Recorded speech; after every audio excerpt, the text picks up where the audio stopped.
to In the Kitchen with Delightful Donna. Today we have something very special that came in the mail. We order every year fresh Hatch chilies from Hatch, New Mexico, and today is the day. These are fresh and ripe, straight from the fields. They ship them overnight. We'll link their info in the description. They're a fantastic company. They are a little bit on the higher price side, guys, I'm not gonna lie, but they are definitely worth it. They have all different heat levels. Today we chose to get the medium, and these things are so delicious. But don't know if you know this or not, but the best way to eat these green chilies is to roast them. So that's what we're gonna do today. So we're gonna open the box. We have all of our supplies ready. Our grill is ready to go. I'm just doing this on our home grill. It's a gas grill. And we're gonna put these onto the grill, and we're just gonna keep rotating them until they get pretty blackened on the outside, until they're really charred. And then once that happens, I have these plastic bags here, and then they have a wet paper towel inside. And what we do is we put the chilies, once they're roasted, into this. We seal the bag, let them sit for about 5 minutes or so, and that makes the skins come off really super easy. Then once we peel them, we place them into freezer bags and put them up in the freezer. But let's be honest, we're probably gonna eat most of them right away. So we'll probably keep a couple bags out, put a couple bags up in the freezer, and then I'll have to order some more. So let's get started.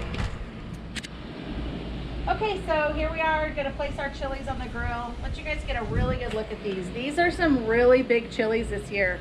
I mean, they're normally good size, but gosh, these are really, really large. They must have had some good rain in New Mexico. So we're just gonna throw them all on the grill. Doesn't take a whole lot of skill. That grill's really hot though. Ooh, this one's a really big one.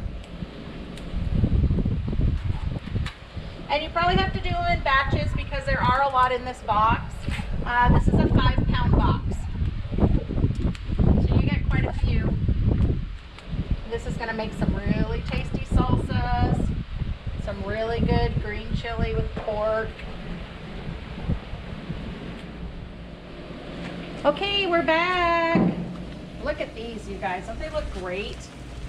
These things are all blistered up. They're ready to go. So now we're gonna start just taking them off and put them in the plastic bag. And I know you guys are probably thinking, that's so weird. Don't they burn a hole in the plastic? But I've never had that happen, honestly. I just put them in there and let them sweat it out and do their thing. And like I said, it takes about 5 or 6 minutes.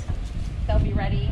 And then we'll come back and give you guys the rest of the video. Will show us peeling them. Look at that. Isn't that nice how it blistered up? And it's gonna make it so easy to peel, you guys. The more that skin blisters, the better. But pro tip, you don't want to get them too done, because if you get them super charred where they're completely black all over the outside, then when you go to peel them, it's like there's nothing left on the inside. They'll just disintegrate. And we don't want that. We want all that beautiful, beautiful flesh inside because it tastes so yummy. All right, there's one bag. Let's get the rest of these off of here and put in another bag. I'm just gonna turn off the grill while I'm talking to you guys real quick, so we're not wasting our energy over here. Our grill is a gas grill, you guys, and it's hooked up to the natural gas on our house. I can't tell you how amazing this is. So you know that horrible feeling when you have a bunch of stuff on the grill and then you run out of propane? That sucks so bad. So that has never happened to us, which is fantastic. So that was one of the great things that my husband did for me when we moved into this house.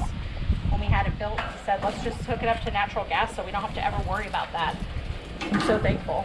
It really helps when you want it, especially if you're having a party and you get all those people over and you put all those burgers on the grill, and then all of a sudden it's like, wait, what happened? Why isn't anything cooking? And then it's because you have no gas. So, all right, so we'll be back in just a couple of minutes after we sweat these out so that we can show you guys how to start peeling them. Okay, we're back. So it's been 5 or 6 minutes. We didn't want to do a continuous video because we didn't want you guys to be just hanging around watching things steam in a bag. So we're back now. I'm just gonna open this bag up. I'm gonna unfold it a little bit so you guys can see what they look like on the inside now. So they've sweated sufficiently.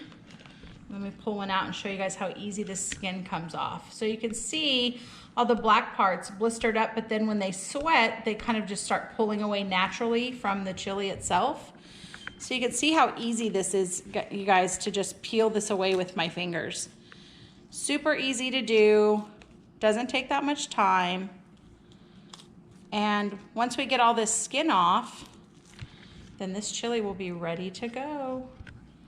All right, so that was so fast. You see how quick that was, guys? So that's a whole chili peeled.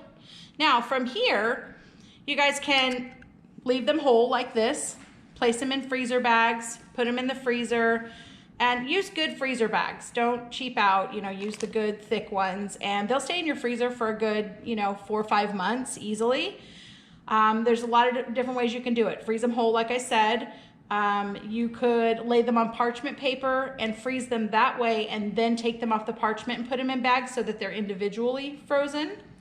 You can chop them up and freeze them that way in containers or glass jars or bags. You can also chop them and add fresh minced garlic to them and freeze them that way as well, and then they're ready for salsa. So we kind of do a combination. We're gonna use some fresh ones today. I'm gonna be making some baked chicken. I'm gonna put some green chilies with it, and we'll show you that video here in a little while. And then we're also gonna put some of these up in the freezer. So I'll put some up whole, and then I'll put some up minced with garlic. And usually I chop that up in a food processor. It's a lot easier. I just put the chilies and garlic in there at the same time, chop it up, throw it in some Ziploc bags, and call it done. All right, so we'll be back with a recipe to make baked chicken with green chilies. Now we're getting ready to make our recipe for tonight's dinner, which is gonna be baked chicken with green chili. I'm gonna serve that alongside some stuffing and some corn on the cob, which we're gonna make into elote.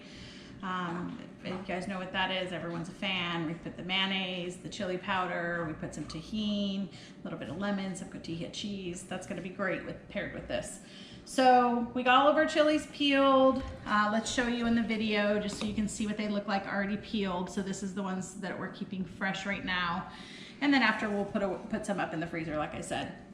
So first thing we're gonna do is we're gonna get our chicken out.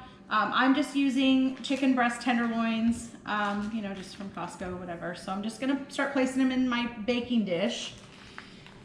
And hopefully you guys can see inside here.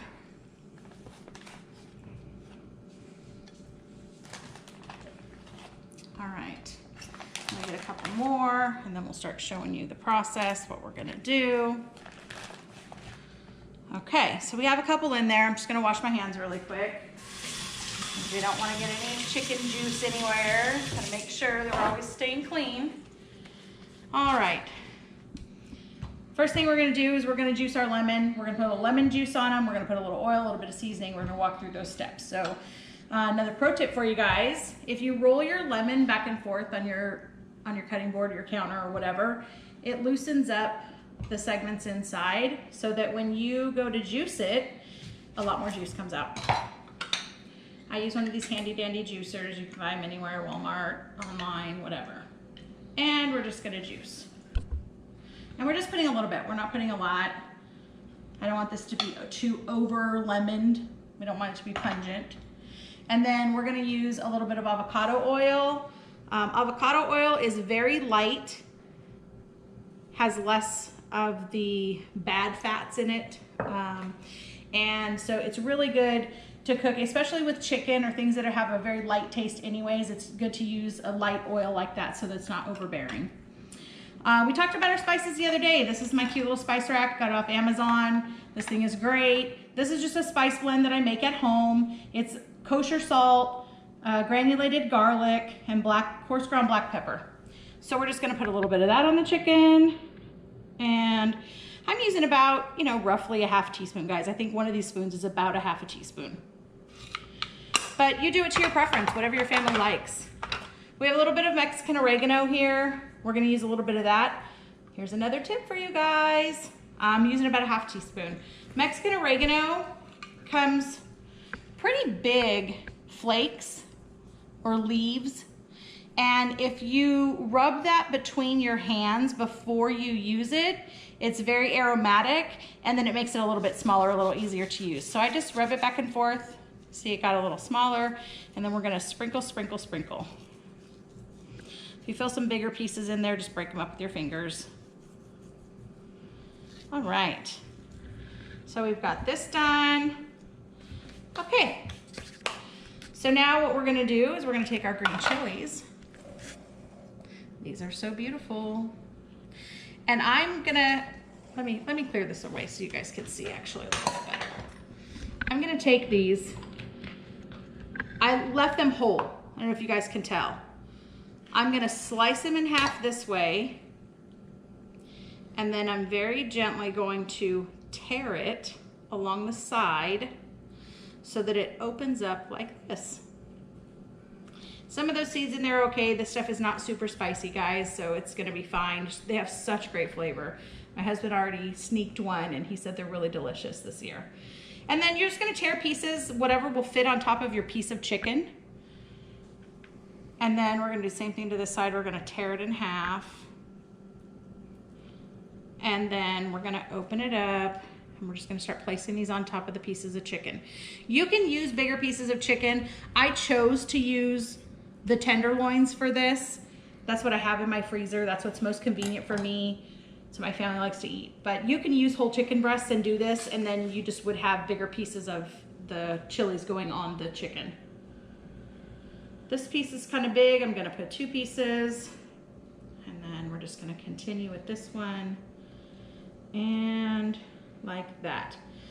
Okay, so we'll get a picture in here, and then we're gonna put this in the oven. We're gonna bake it at 375 degrees for about 35 minutes. You wanna check your internal temperature with your meat thermometer if you have one. It's the best way rather than saying an exact time. You wanna make sure that poultry is at least 165 degrees when you take it out of the oven, because it does have carryover time. So once you take it out, it is gonna increase in temperature slightly, and it'll go up about 5 degrees. So that would get us at 170, which is the perfect temperature for poultry, so that we make sure that it's done inside. And there's no guesswork when you use that meat thermometer. Those things are so great, you guys. I have an instant read. You can get them at Walmart or Target or online at Amazon. They cost like $10. It's such a great investment for your kitchen. They work really, really well. So we're gonna get these in the oven, and then we'll come back with a video when it's complete and show you when everything is plated. And then don't forget to like and follow on Instagram, and our page on Instagram is Cooking with Double D. And like, subscribe to our videos on YouTube channel, hit that notification so that you get notified every time I upload a new video. And we'll be back in just a little bit with the finished plate. We're back again. Now, you guys know that I really love to do a twist on everything that I do. So for tonight's twist, what we're gonna do is, I told you earlier in the video that we were gonna make elote, and we are gonna do that, but our twist is a little bit different. If you look back in the videos, you'll see that I made this avocado cream salsa the other day. And so we are gonna use the avocado crema on, well, we're gonna make a mess with it first. We're gonna use this instead of mayonnaise on the corn. So that's our twist for today. This is gonna be so delicious, you guys. I'm very excited to try this. Okay, so we have our crema. Now we're gonna come over here and we're gonna put our cheese on.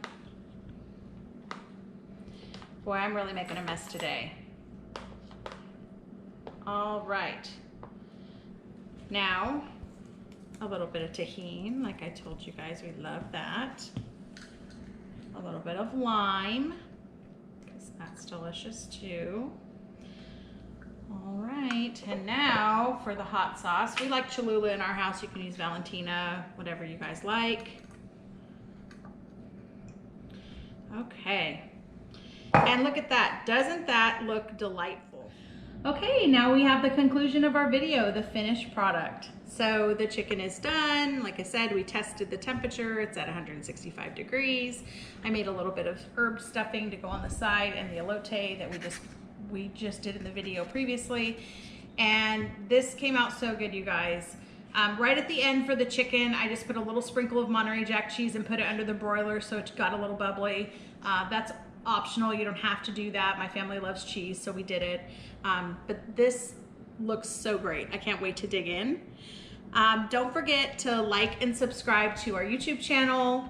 Follow us on Instagram. All that information will be on the screen. And have a wonderful, wonderful, delightful day.